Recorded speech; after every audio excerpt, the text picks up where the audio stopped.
AIMIM अध्यक्ष असदुद्दीन ओवैसी बिहार में धुआंधार प्रचार कर रहे हैं और इस दौरान वो पीएम मोदी पर लगातार हमले बोल रहे हैं। चुनावी सभाओं में पीएम मोदी के बयानों पर असदुद्दीन ओवैसी लगातार हमलावर हैं। ओवैसी ने आरोप लगाया कि चुनाव में वोट हासिल करने के लिए पीएम मोदी मुसलमानों को खौफ दिखा रहे हैं। उन्होंने आरोप लगाया कि पीएम मोदी अपने बयानों से देश का माहौल खराब कर रहे हैं। ओवैसी ने पूछा कि क्या मोदी मुसलमानों के प्रधानमंत्री नहीं हैं? और अगर ऐसा है तो इस तरह के बयान क्यों दे रहे हैं? ओवैसी ने बिहार के किशनगंज के AIMIM उम्मीदवार के लिए चुनाव प्रचार में जुटे हैं। इस दौरान वो बीजेपी पर खुलकर हमले कर रहे हैं और पीएम मोदी पर भी जमकर निशाना साध रहे हैं।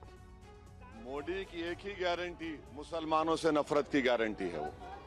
वो 2002 से सिर्फ नफरत के मुजाहरे कर रहे हैं और 17 करोड़ देश की आबादी है मुसलमानों की, सबसे बड़ी अल्पसंख्यक समाज है।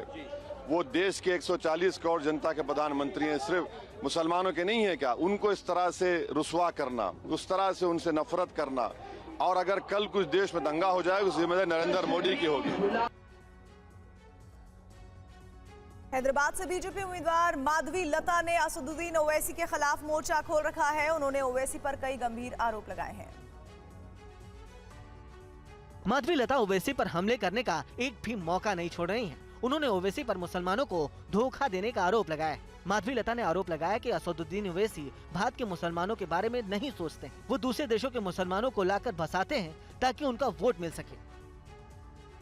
उन्होंने आरोप लगाया है कि ओवैसी को मुसलमानों का वोट तो चाहिए, लेकिन उनके लिए सुविधाओं का इंतजाम नहीं करते। उन्होंने आरोप लगाया कि ओवैसी को सिर्फ अपने वोट बैंक का फिक्र है। माधवी लता ने कहा कि ओवैसी कहते हैं कि सब कुछ मुसलमानों को दे देंगे तो फिर हिंदू कहाँ जाएगा?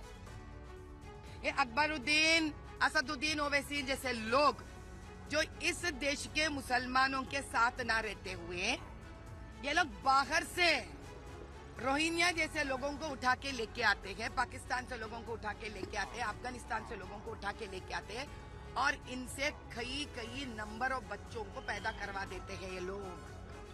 तो उन बच्चों के बारे में कौन बात करना चाहिए जो इस धरती के लिए अपने बच्चे नहीं है वो लोग।